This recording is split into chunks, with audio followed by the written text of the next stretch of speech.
Hey, everybody. So we are live and we are going to be going over measuring up. So I will try to both be looking at um, the talk and the chat boxes, as well as walk you through these concepts.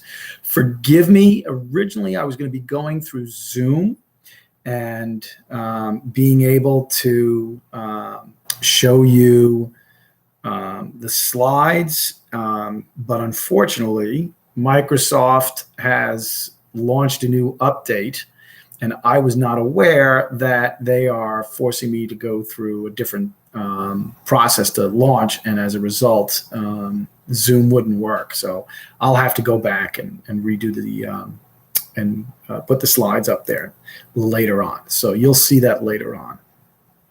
So what we're going to talk about today is the fact that too many travel advisors don't understand the basics around why they should be measuring success. Measuring success doesn't mean that you have to become a data analyst. It means that you start to understand how human beings, your sales prospects and your existing clients, how are they existing outside of your world and moving through your sales funnel. And what you need to start to understand is the beauty of digital. As much as I am so in favor of people being out live, handing out business cards, hosting a consumer event at a library or a country club. While that is all good and fine, and I totally endorse all of those measures, we also need to encourage travel advisors to use digital tools, because you can affect a wider audience. If I am going to use my country club as my sales prospect source, then I'm going to be in the position of only having a geographic area. But if I do that same presentation via a consumer webinar on YouTube through my Facebook page, I can grab a larger audience. And as you and I are all familiar with, we are leaving digital breadcrumbs throughout our activities online. And those breadcrumbs start to give anonymous data to the different entities that we're working with. For YouTube, it's Google. You want to run a Google ad and you're doing YouTube videos, Google ads can take the activities that people are performing when they're looking at your YouTube videos, and they can position ads for those individuals. Similarly, you're doing something on Facebook and you're posting certain types of things. Maybe you're even doing a test video ad. You boost a video that you've done. Well, guess what? Facebook's tracking with unique user IDs who was paying attention to your content, how deeply were they engaged with your content. And while they won't tell you exactly who that person is, they will then push out content to that person based on their behavior, whether it's organic or paid. And they give you the opportunity to take it a step further, but you're going to have to pay for it. You can create custom audiences based on those behaviors. So what we're going to talk about now are 3 key things that you can do right now. And what I'm hoping to do is start to illuminate for you how numbers are your friend. Don't be afraid of numbers. Data is not that difficult to start to immerse yourself in and start to extract what it can do for your business based on how a consumer is working through your profile, through your path to purchase. So let's start with social media. And I'll give you some hypothetical situations. You start to do a Facebook Live every Thursday night, and you are talking about different types of vacation styles. Facebook is capturing who sat in on those Facebook Lives, how long they watched, If someone didn't watch live but clicked in later, and they're starting to accumulate that data, and it's sitting in a repository anonymously from you. They don't want you to have direct access to it. They want to protect the privacy of your Facebook followers and anybody else who may have come and watched. But now they're starting to create an ideal client based on who clicked, how long did they stay, and what else did they do. And the beauty of that is that, for example, I have a client. She recently did a Facebook. We created a Facebook 30-second ad for her, and we now can see how many people watched it for 25% of the 30 seconds. How many people watched it for 15 seconds? How many people watched it for 20 seconds? We can actually see that in her Facebook ad report. And we can create a targeted ad based on what we're looking for. If we are looking to target only the people who looked at it for 75%, because we think they genuinely are interested in the content in that video. And that video was a group travel experience that this advisor was trying to sell out. And we used images that were very targeted at an ideal client persona. So somebody who may only seen it for 3 seconds, even though that was over 1,000 people, you know what? It just may have happened that they were scrolling by, they looked at it, they got past the first 3 seconds, and they said, nah. But somebody who was 15 seconds in, why were they 15 seconds in?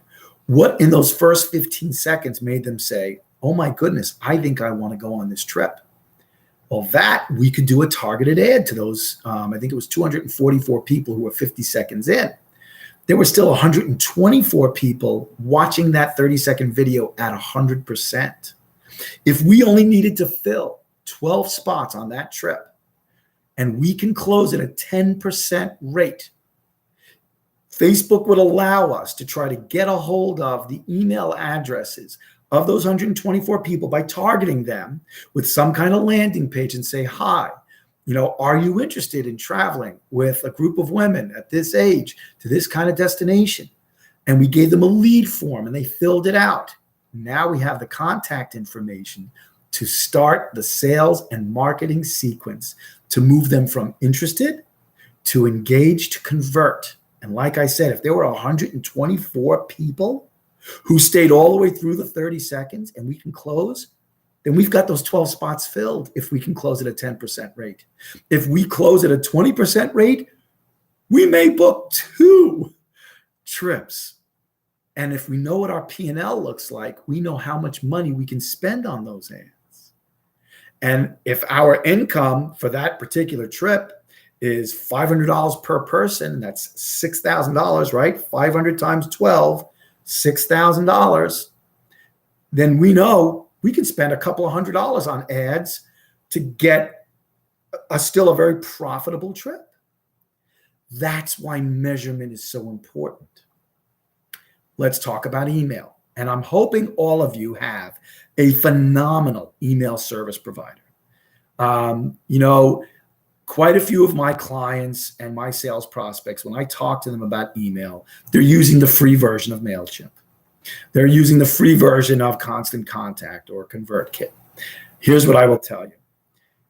No matter what your cash flow situation is, it is important that you start to pay for a good ESP based on their ability to segment and tag that database that you have. Because what you can do with a decent email service provider is you can start to create, let's take your newsletter, for example.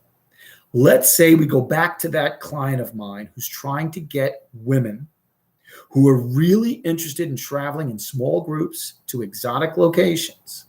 We can start to create content on our website, have a subject heading and email content that leads them into that content.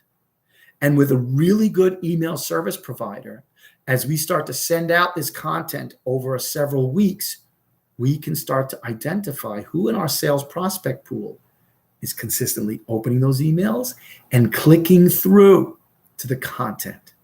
What are they doing if they do that? They're qualifying themselves as warm sales leads. And if they're doing it, let's say we have a 2-month period that we're only trying to raise awareness. First down payments, final payments are far off enough that we can do email marketing over time to try to see what's the size of my current database that might be interested in this trip. And we give ourselves 8 weeks to do that. If over 6 weeks, we have let's say you have 1,000 people in your database, 200 have opened up more than 50% of those emails, they're telling you something. They're qualifying themselves as a warmer sales lead. And depending upon what you're doing to create more engaging content, you might even be able to send them an email in the middle of that sequence that says, click over to this landing page if you want more information about a very specific trip that I'm going to start selling in 1 week, 2 weeks.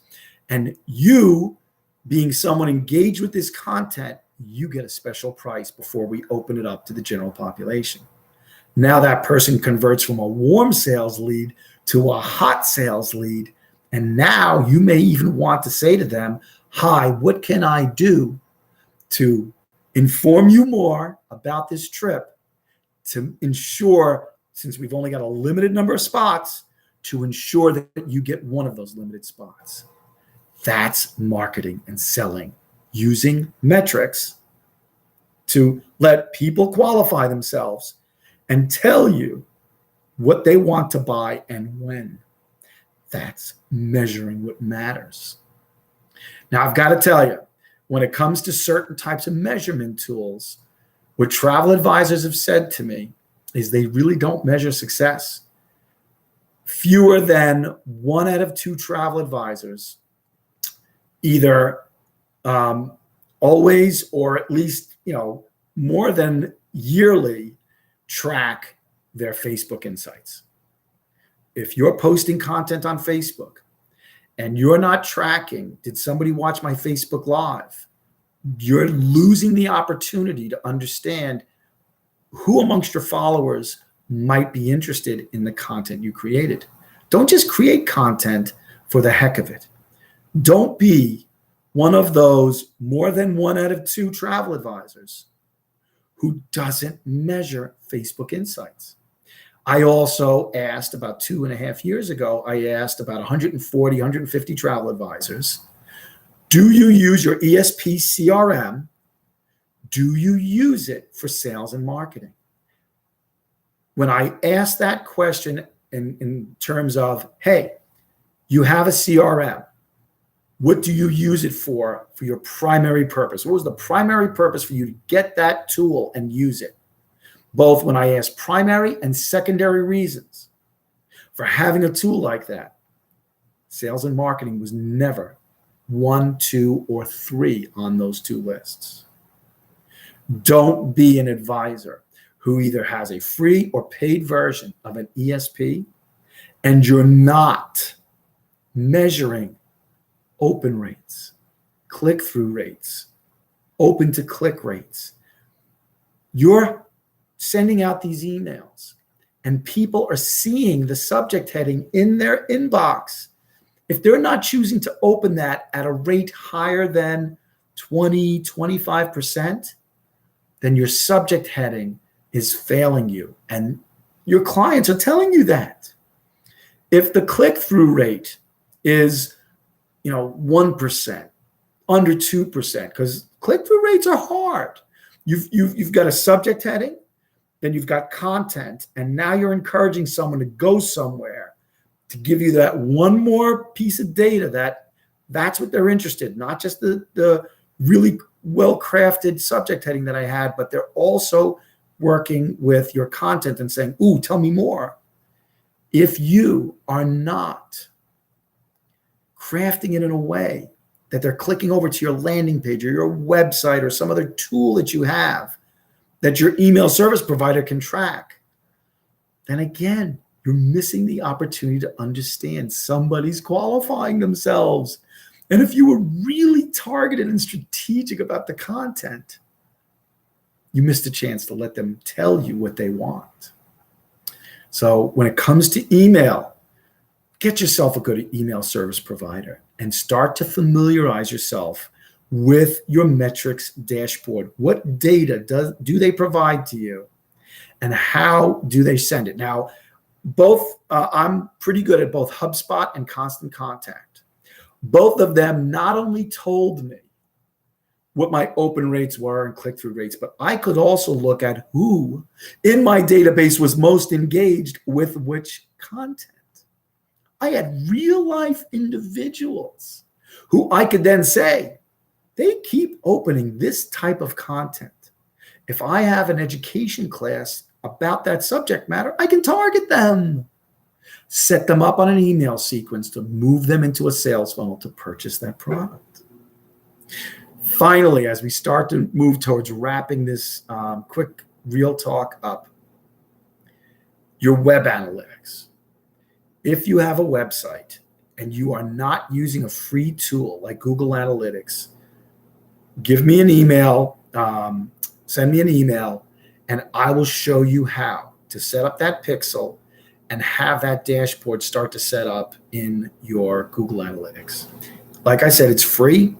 The dashboards can be complicated until you start to familiarize yourself with what the language of analytics for websites is. Until you familiarize yourself with that lingo, you may struggle trying to understand, well, what does this mean though, Rich, to targeting specific clients? I totally get that. And I'm actually thinking about producing a course, and I'm probably going to have to do it over 3 hours on understanding your Facebook and Instagram insights, understanding your email analytics, and understanding your website analytics through a tool like Google Analytics. There are lots of other tools out there that you'd have to pay for when it comes to websites. So SEMrush, Hootsuite, there are lots of other people who will take your website data with a pixel and start to stream that data into an engine and then push it back out to you on a dashboard of page views, sessions, bounce rate, all these terms that start to indicate, is somebody interested in my content? If they are, which content are they interested in? And what does that mean to my marketing and sales to them? So, Google Analytics, you can real time see whether or not your content is creating that kind of engagement. And since your website is probably the singular place where you really do control everything you do, it's really behooving you to get to know what that data looks like and start to own it. So here is my challenge to anybody who watches this video. I will drop my email address into the form, the description below this video after it's done. You can email me. Let me know whether or not you're interested in becoming a measurement expert. I will put you in a pool of prospects and clients for the class that I'll be producing this fall about measuring for success. And let's get you started familiarizing yourself over the next few months so that you head into 2022 someone who can convert your data into a sales and marketing plan targeted at your ideal client with your ideal suppliers, your ideal destinations, and start to convert that data into engaged sales leads that convert. Metrics, if you don't measure something, how do you manage it? If you are always saying to yourself, yeah, Rich, I want to create a lead magnet, but I don't know what to do. Well, guess what? That data is probably sitting in some of the dashboards that are attached to your email platform, attached to your social media platform, attached to your website. The data is residing there. You just haven't figured out how to extract it, analyze it, create the product, whatever that thing's going to be. If it's going to be a trip that's going to sit on a landing page, a lead magnet that's your personal intelligent advice, whatever, it's sitting there ready to inform you. of what is going to help you succeed. That's my promise to you. I know this stuff isn't easy. I get it, believe it. But you can do it. I know you can. If you're a business owner, it's just like anything else. If you work out and you know that over time doing a certain exercise increases your strength and allows you to improve the performance in that particular exercise activity, it's the same thing for your brain. You just need to exercise it, practice, and over time, your brain muscles around data will grow. So I hope this was instructive. I'm so sorry that that update from Microsoft has totally screwed up my ability to go from Zoom over to YouTube. Otherwise, I would have been showing you a bunch of slides. Those slides, though, will be the basis for a course that I'll be teaching later this fall. And you'll find it in the Travel Business Mastermind education portal, and I'll drop that link in this description as well. So stay tuned for that. We want to make you a smarter business owner who doesn't have to work harder. You're going to work more efficiently and effectively. So take care of yourselves. It is an environment we can thrive and succeed in. And I'm just hoping that over time, you're going to see this path and how it leads you to great success. Take care.